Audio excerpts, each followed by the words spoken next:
যে সংস্কারের পক্ষে ভোটে গণভোটে রায় দিয়েছেন, সেই রায়ের প্রতি সম্মান জানিয়ে সরকারি দলও শপথ গ্রহণ করবেন সংস্কার পরিষদের সদস্য হিসাবে। কিন্তু আমরা আশাহত হয়েছি, দেশবাসী আশাহত হয়েছে। 11 দলীয় নির্বাচনী যে জোট, আমরা সংসদে জাতীয় সংসদ সদস্য হিসাবে আমরা শপথ গ্রহণ করেছি। আপনারা জানেন যে আমরা 2টি শপথ গ্রহণ করেছি। পূর্বের জুলাই সনদের যে ঘোষণাপত্রে সকল রাজনৈতিক দলের স্বাক্ষর ছিল, আমরা সেই ঘোষণাপত্র অনুযায়ী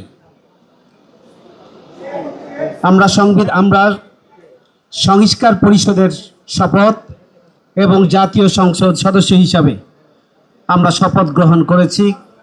বাংলাদেশ জামায়াত ইসলামী সহ 11 দলীয় সংসদ সদস্যবৃন্দ আমরা আশা করেছিলাম জুলাইয়ের প্রতি সম্মান রেখে, জুলাই শহীদদের প্রতি শ্রদ্ধা রেখে, দেশ এবং জনগণের আকাঙ্ক্ষা বাস্তবায়নের লক্ষ্যে জনমতের প্রতি সম্মান দেখিয়ে গণভোটে জনগণ যে রায় দিয়েছেন, প্রায় 70% মানুষ যে সংস্কারের পক্ষে ভোটে গণভোটে রায় দিয়েছেন, সেই রায়ের প্রতি সম্মান জানিয়ে সরকারি দলও শপথ গ্রহণ করবেন সংস্কার পরিষদের সদস্য হিসাবে। কিন্তু আমরা আশাহত হয়েছি, দেশবাসী আশাহত হয়েছে, এবং এদেশের সরকারি দলের ভূমিকার কারণে যদি জন আকাঙ্ক্ষা পদদলিত হয়, জনমত উপেক্ষিত হয়,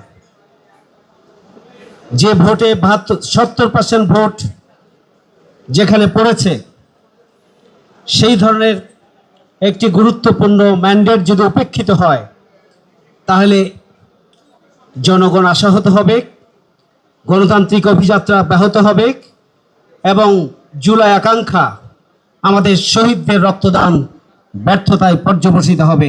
নতুন বাংলাদেশের যে স্বপ্ন, যে আকাঙ্ক্ষা, সে আকাঙ্ক্ষা ব্যর্থতায় পর্যবসিত হবে। সংসদ শুরু হয়েছে। আমরা আশা করতে চাই যে আগামী দিনে সংসদের যে অধিবেশন, সেই অধিবেশনে জুলাই সংস্কার পরিষদের যে সদস্য হিসাবে সরকারি দল শপথ গ্রহণ করে জনমতির প্রতি তারা তাদের সম্মান প্রদর্শন করবেন। দেশের নতুন বাংলাদেশ প্রতিষ্ঠার লক্ষ্যে আমাদের যে রাজনৈতিক দলগুলোর যে প্রতিশ্রুতি ছিল, সেই প্রতিশ্রুতি তারা বাস্তবায়ন করবেন বলে আমরা আশাবাদী থাকতে চাই। আমরা চাই বাংলাদেশ জনগণের অধিকার প্রতিষ্ঠার কেন্দ্রিক আমাদের যাবতীয় কার্যক্রম হোক। সরকারি দল এবং বিরোধী দল জন আকাঙ্ক্ষা পূরণে, জনগণের অধিকার বাস্তবায়নের জন্য, গণতান্ত্রিক অভিযাত্রাকে এগিয়ে নেওয়ার জন্য এবং দীর্ঘদিনের নিপীড়িত বাংলাদেশের জনগণের অধিকার প্রতিষ্ঠার জন্য আমরা সবাই মিলে নিজ নিজ অবস্থান থেকে দায়িত্বশীলতার সাথে ভূমিকা পালন করব। এটি জনগণের প্রত্যাশা। আমরাও সেই প্রত্যাশা ব্যক্ত করতে চাই।